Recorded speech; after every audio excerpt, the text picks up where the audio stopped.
malam Mbak Titi. Gimana kabarnya hari ini? Gimana kegiatan hari ini? Kegiatan hari ini ada sesuatu yang maksudnya spesifik. Bangun tidur makan. Oke, bangun tidur makan aja ya Kak ya. Gini, kan kemarin itu ya baru pulang dari Bogor ya. Di Bogor tuh ada acara apa sih Kak? Menengok suami. Oh, menengok suami. Oke, berarti sudah bersuami nih ya. Kira-kira sudah berapa bulan ini Kak bersuaminya? Untuk rumah tangga ini berjalan kira-kira 6 bulan. Kurang lebihnya 6 bulan ya. Gimana, sudah isi belum ini Kak? Alhamdulillah sudah. Alhamdulillah sudah. Oke. Terus kemarin ke Semarang itu naik apa ya? Oh, naik bis. Emang nggak itu ya, nggak cukup jauh dari Bogor ke Semarang naik bisnya? Sebenarnya lumayan, tapi masih bisa dijangkau. Oh gitu. Berapa jam ya naik bisnya? Kira-kira 6 sampai 8 jam. 6 sampai 8 jam. Di sini berarti sama siapa ya? Kebetulan saya asli Semarang, jadi ke rumah orang tua. Terus suaminya? Suaminya di Bogor, karena kantornya di Bogor, jadi dia tinggalnya di Mes. Oh, tinggalnya di Dinas. Oke. Nah, ini ya Kak, kan kemarin Kak Titi sudah mengisi formulir untuk konseling ya. Nah, terus di sini kita sesi pertama kurang lebih sekitar 30 menit. Apakah bersedia? Kalau nantinya kira-kira kurang dari 30 menit, apakah nggak apa-apa atau Ya, 30 menit itu? Ya nggak apa-apa. Apa di sini ada acara lain ya? Iya, kebetulan Kak. Oh, kebetulan. Oke, nggak apa-apa. Terus nih, apa sih yang pengen Kak Titi sampaikan ke saya? Mau cerita apa saja boleh? Gimana ya caranya kayak bukan bilang ya, menyikapi suatu hal, karena saya di hamil pertama tuh ada rasa kayak gelisah, terus kekhawatiran, terus mungkin juga kayak karena banyak rumor-rumor katanya nggak boleh ini nggak boleh itu, jadi kan jadi kayak bingung sendiri gitu. Nah, caranya kita menyikapinya hal itu tuh gimana? Kebetulan kan ini anak pertama. Oh, kebetulan anak pertama. Oke. Kira-kira kegelisahannya itu kayak gimana ya? Contoh dari kegelisahannya apa yang dirasakan? Ketika kita mau melakukan sesuatu seperti kegiatan apa, kayak bahaya nggak ya buat ibu hamil, boleh nggak ya, kayak gitu. Oh gitu. Terus dokter kandungannya itu bilangnya kayak gimana? Apakah boleh atau memang ada pantangan lain kayak gitu? Sejauh ini kalau untuk hal-hal yang kegiatan kecil diperbolehkan, yang terpenting tidak melakukan suatu hal yang berat seperti kayak mencuci, ada baiknya lebih baik suami aja, atau kayak laundry kayak gitu-gitu. Terus kalau perihal makanan juga sebenarnya katanya ada pantangan, yang penting nggak boleh ini apa ini, tapi untuk dokter sendiri untuk hamil apa aja boleh dimakan, yang penting satu kayak jangan makanan yang mentah. Oh gitu. Berarti kalau kayak sushi gitu nggak boleh ya sama dokternya? Iya. Terus kecemasan apa sih yang dirasain kayak gitu? Cemasnya lebih ke khawatir ketika kita melakukan suatu hal yang kegiatan yang salah atau makan yang salah, akan berpengaruh nggak sih ke janin bayi. Contoh dari kegiatannya itu apa ya Kak?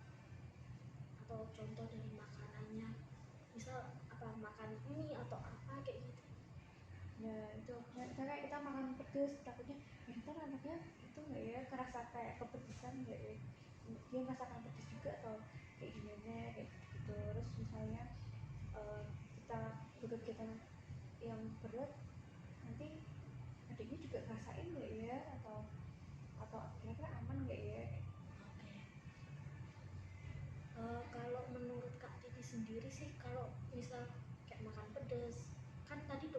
bilang kan itu boleh makan apa saja kecuali kayak yang mentah.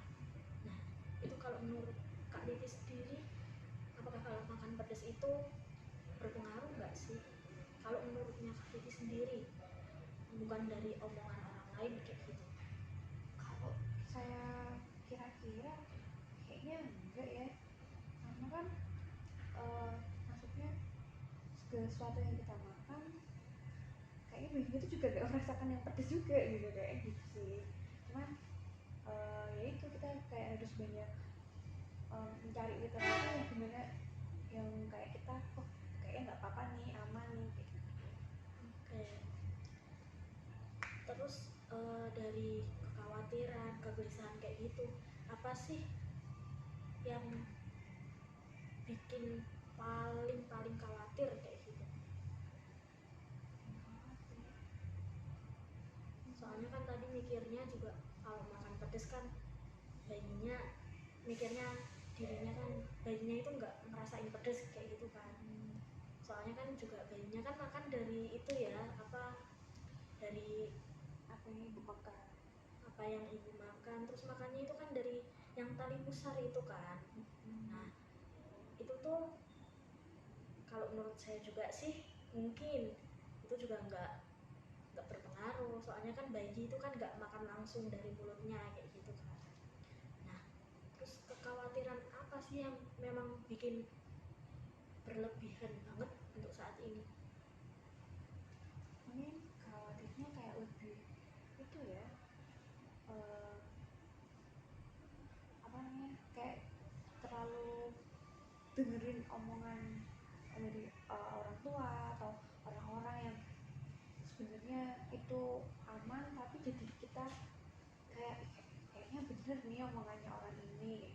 Jadi kayak jadi awalnya kita nggak apa-apa, jadi kayak bener nggak ya, bener nggak ya gitu. Jadi kayak bingung untuk mencari jalan keluar atau patokan tertentu yang kita percayai kayak gitu.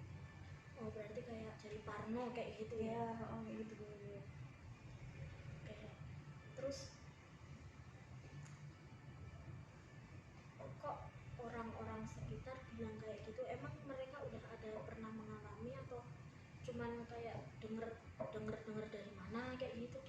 Ya mungkin yang pertama dia lebih berpengalaman ya kak, terus yang kedua atau mungkin karena umurnya beliau lebih tua daripada saya, yang anaknya mungkin udah lebih dari satu kayak gitu-gitu.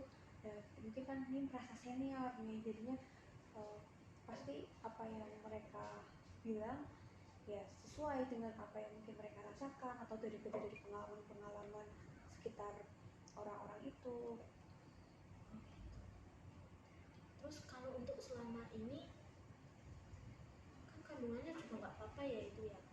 Ya alhamdulillahnya nggak apa-apa sih kak, mudah-mudahan juga nggak apa-apa terus ya sampai nanti Ya sampai nanti lahiran. kelahirannya, harapannya sih begitu. Nah itu kalau kan untuk zaman dulu sama zaman sekarang kan beda ya itu.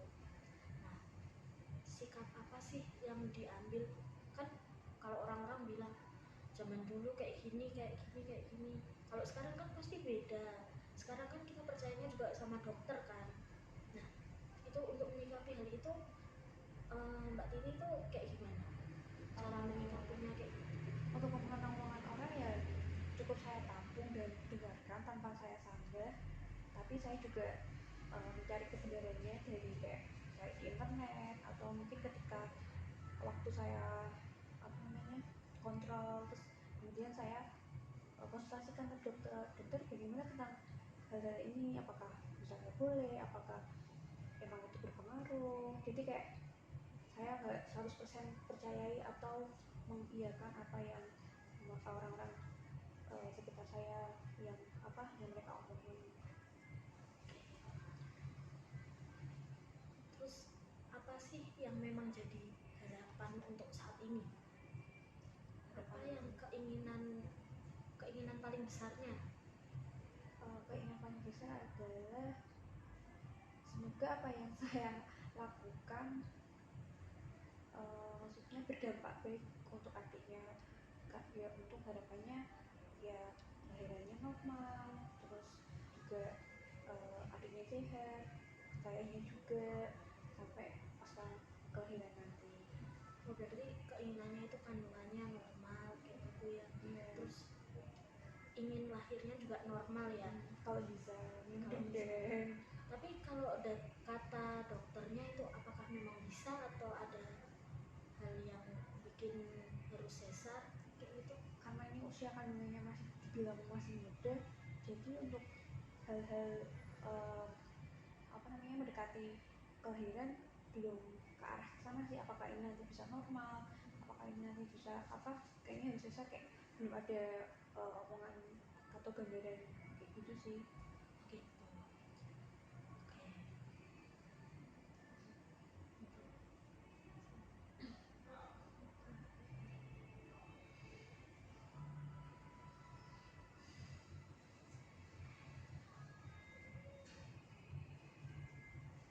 Kita sambil minum dulu boleh ya, Oh, Kak? boleh.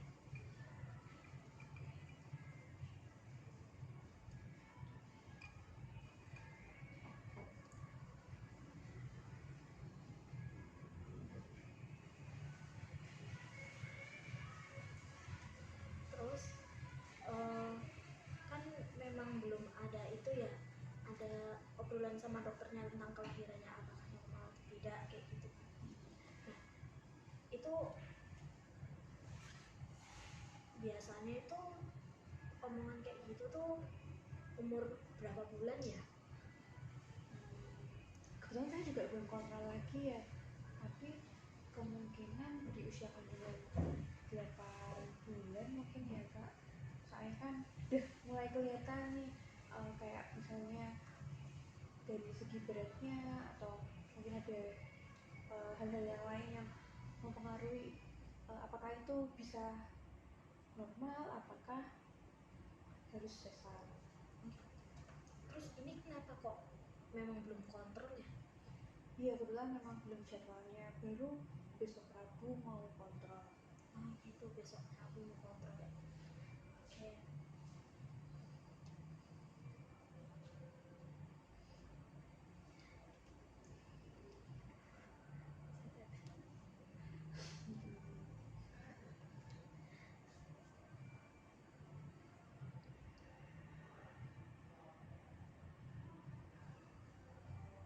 Terus untuk pengecekan kehamilan itu kondisi kondisi Mbak Titi itu normal semua atau ada hal apa?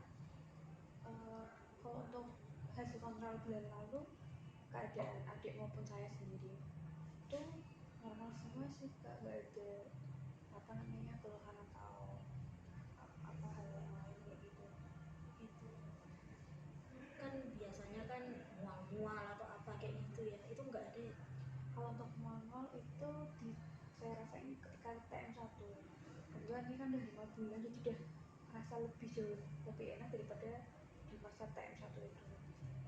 Oke. Terus eh, kalau dari suaminya sendiri, suaminya itu apa ya namanya, selalu mendukung, maksudnya nemenin Mbak Titi atau masih sibuk dalam pekerjaan kalau waktu kontrol atau bagaimana? Kebetulan kalau ketika di Bogor memang selalu didampingi ketika jadwal kontrol.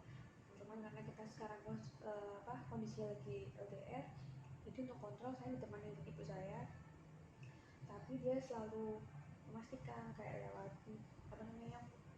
chat WA gitu, gimana tadi hasil kontrolnya, tetap selalu mensupport walaupun tidak bisa menemani secara langsung. Berarti ini keadaannya LDR gitu ya? Iya. Oke.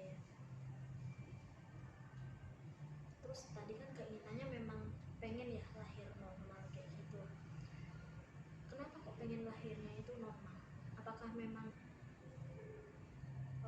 kalau normal itu pandangannya nggak sakit, atau dari cerita-cerita orang-orang sekitar kalau kalau normal itu memang jadi ibu seutuhnya atau bagaimana? Kenapa nggak yang kayak sesar kayak gitu? Kan sesar kan nggak ngerasain sakit gitu ya maksudnya. Mungkin kalau perihal rasain sakit sesar maupun normal pasti rasain ya kak. Walaupun rasa sakitnya itu setiap orang pasti beda-beda.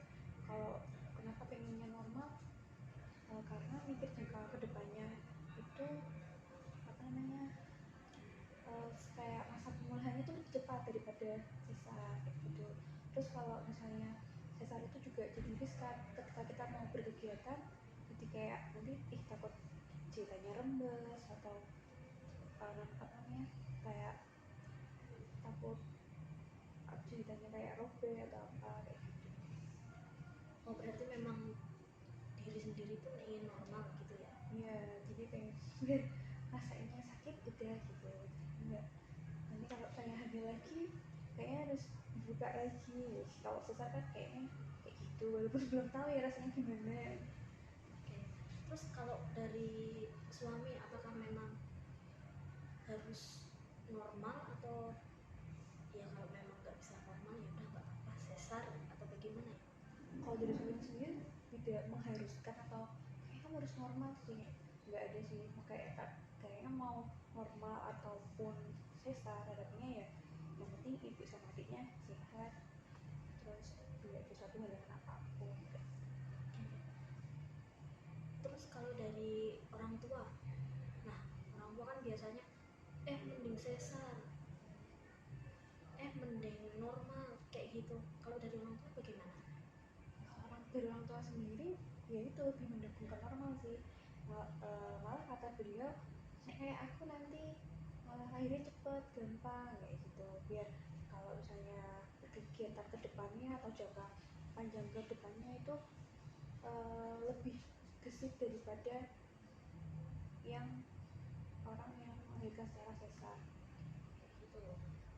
Kalau dari dokternya memang juga mendukung normal atau memang nanti dulu aja kayak gitu?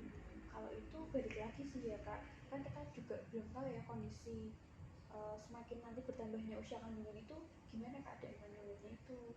Tapi kalaupun nanti dokter menyarankan sesar ya mau nggak mau kita harus mengikuti mana yang terbaik buat ngelahirin adiknya gitu. Berarti udah siap ya sama apapun resiko antara melahirkan normal atau sesar? Ya insya Allah. Tapi untuk saat ini memang pengennya keinginan terbesarnya itu lahirnya secara normal gitu ya. Terus apa ya, angka rank dari angka 1 sampai angka 10 keinginan memang untuk melahirkan secara normal itu ada di angka berapa? Ini kira-kira di 8 kali ya. Kenapa di 8? Kenapa nggak di 10? Kan aku kan memang pengen normal nih, jadi aku pilih 10 aja kayak gitu. Kenapa nggak di 10? Ya karena kita harus menyisihkan sedikit ruang atau skor untuk kesiapan ketika memang nanti gak bisa normal gitu. Jadi kayak ya udah deh nggak apa-apa nanti kalau misalnya sesar. Kayak gitu. Jadi memang ini milihnya 8 gitu ya, karena dua skor lainnya untuk nanti kemungkinan yang terburuknya kayak gitu ya. Oke.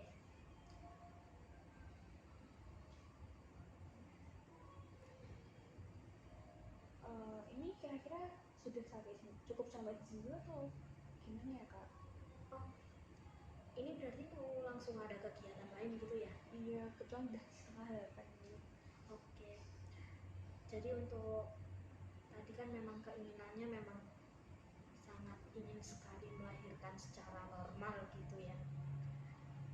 Terus dari skor 1 sampai angka 10 keinginan untuk melahirkan normalnya itu ada di skor 8 kayak gitu ya.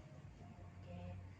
Nah, untuk sesi kali ini kalau memang Kak Titi ada acara mungkin bisa dilanjutkan ke sesi yang kedua. Nah, kira-kira ini sesi kedua itu bisa dilakukan di hari apa ya Kak?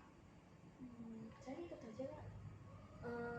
Kalau saya sih ngikut Kak Titi, soalnya kan waktu luang Kak Titi kan juga berharga bagi saya kayak gitu. Mau berapa hari lagi atau di hari apa kayak gitu.